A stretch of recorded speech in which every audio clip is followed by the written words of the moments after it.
आपसे अगर कोई पूछता है ना कि आप कौन हैं, इसका मतलब वो आपसे ये नहीं पूछता कि आप एक्चुअली कौन हैं, वो आपसे पूछना चाहता है आप हैं क्या, आपकी औकात क्या है, आपने किया क्या है, आपने उखाड़ा क्या है, आपने अपनी ज़िंदगी में ऐसा कौन सा तीर मारा है कि वो आपकी इज्जत करे।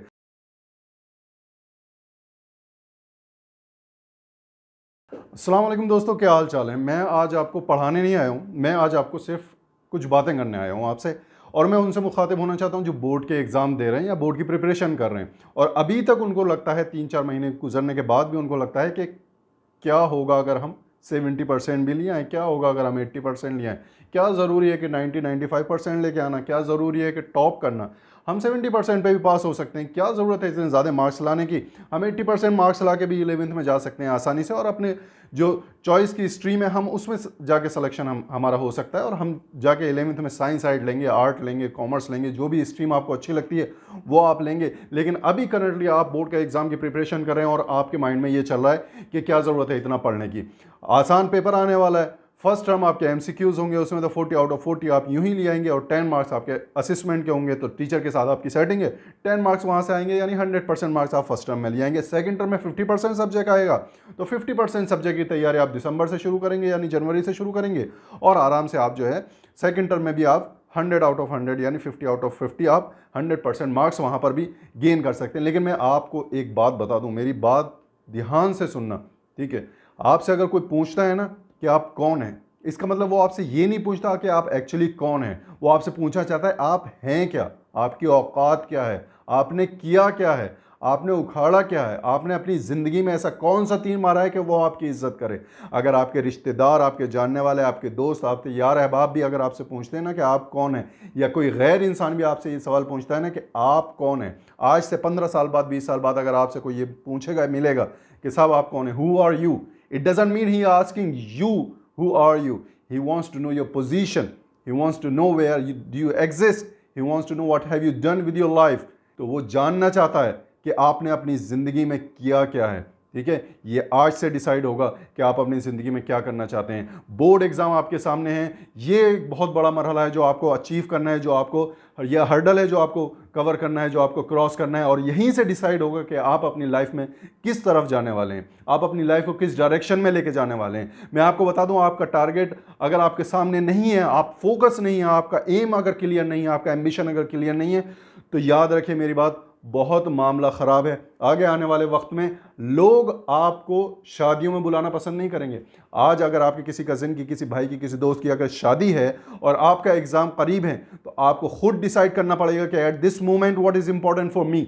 इस मोमेंट पे मुझे प्रिपरेशन करनी है, बोर्ड की तैयारी करनी है या शादी अटेंड करनी है, मेरे लिए क्या इंपॉर्टेंट है। अगर आप शादी स्किप भी कर देते हैं, नहीं अटेंड करते, ज़्यादा से ज़्यादा क्या होगा, आपके रिश्तेदार कहेंगे सोनू मोनू छोटो मोटो, यार प्लीज़ आप आ जाते शादी में तो अच्छा लगता है। लेकिन 10 साल के बाद, 20 साल के बाद यही रिश्तेदार, अगर आप कामयाब हो गए, किसी पोजीशन पे होंगे, तो ये खुद कार्ड लेकर आपके पास आएंगे और आपसे कहेंगे कि आप प्लीज़ हमारे बेटे की शादी में आना, हमारे हौसला अफजाई होगी। आप प्लीज़ हमारी बेटे की शादी में आना, आपका आना हमारे लिए बाइस इज्जत होगा, ठीक है, आपका आना हमारे लिए फ़ख्र की बात होगी।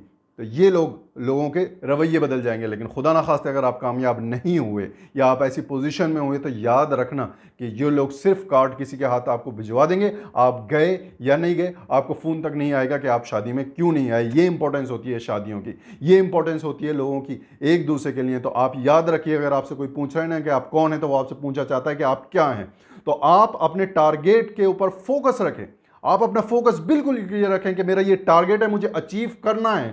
उसकी जलन, उसकी तड़प आपके दिल में होनी चाहिए, आपके दिल में एक आग लगी होनी चाहिए कि मुझे वो अचीव करना है। मैं चाहता हूं कि आप वो आग, वो आप लगन अपने सीनों में महसूस करें। आप मुझसे पूछेंगे सर वो कैसे महसूस होगी, मैं आपको बताता हूं।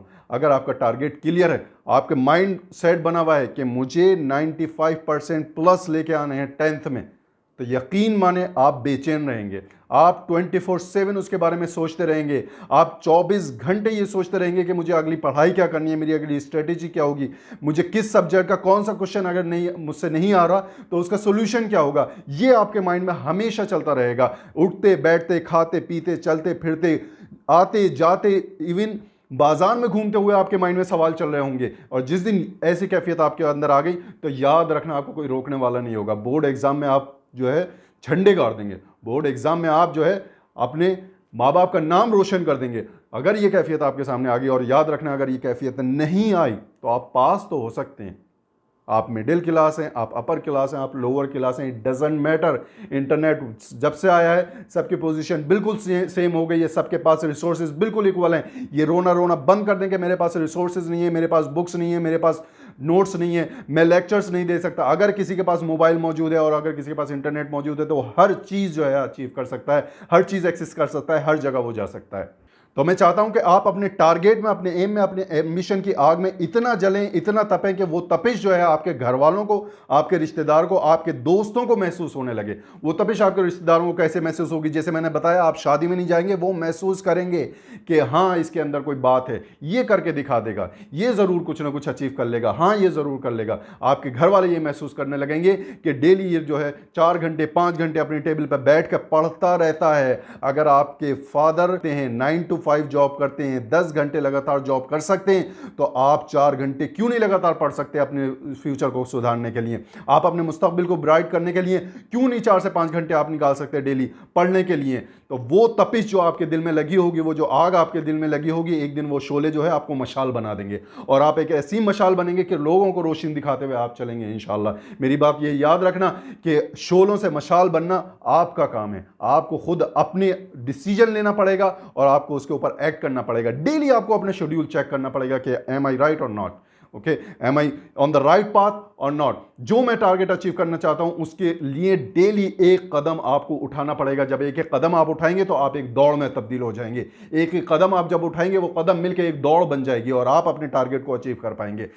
मान लीजिएगा आपके सामने आपका कजिन, आपका दोस्त कोई बैठा हुआ है, सोफे पे बैठा है, आप उसके सामने बैठे हुए हैं। वो अगर आपसे पूछे कि भाई मुझे एक बात बताएं, मैं उड़ना चाहता हूं, मैं दौड़ना चाहता हूं, मैं भागना चाहता हूं, मैं दुनिया में बहुत कुछ करना चाहता हूं, ठीक है, मुझे बताएं मैं कैसे करूं, मुझे मोटिवेट करें।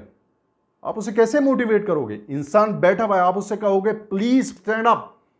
पहले खड़े हो जाएं, आप अपने कदमों पे खड़े हो, अपने कदम जमाएं। बाद में पता चलेगा कि आप दौड़ते हैं या भागते हैं, बाद में पता चलेगा कि आप चलते हैं या उड़ते हैं। ये चीज बाद में इंपॉर्टेंट होती है कि आप खड़े होकर फौरन गिर जाते हैं या आप खड़े होकर दौड़ने लगते हैं। पहले आपको खड़ा होना है, पहले आपको खड़ा होना है, अपने कदमों पे अपने कदमों को जमाना है। उसके बाद ये डिसाइड होगा कि आप वो कदम आगे बढ़ते हैं या नहीं बढ़ते हैं। आप बैठे बैठे ये प्लान बनाते रहें, मैं ये कर लूंगा, मैं वो कर लूंगा, मैं यहां चले जाऊंगा, मैं वहां चले जाऊंगा, ये उखाड़ लूंगा, वो उखाड़ लूंगा, कुछ नहीं होने वाला।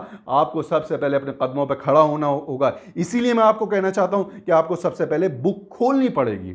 आप जब बुक खोलेंगे, डेली खोलेंगे, तब आपके क्वेश्चंस भी होने शुरू हो जाएंगे। तब आप जो है आसानी से सारे क्वेश्चंस भी कर सकते हैं और अच्छे मार्क्स भी अचीव कर सकते हैं। डरने की जरूरत बिल्कुल नहीं है, परेशान होने की जरूरत बिल्कुल नहीं है।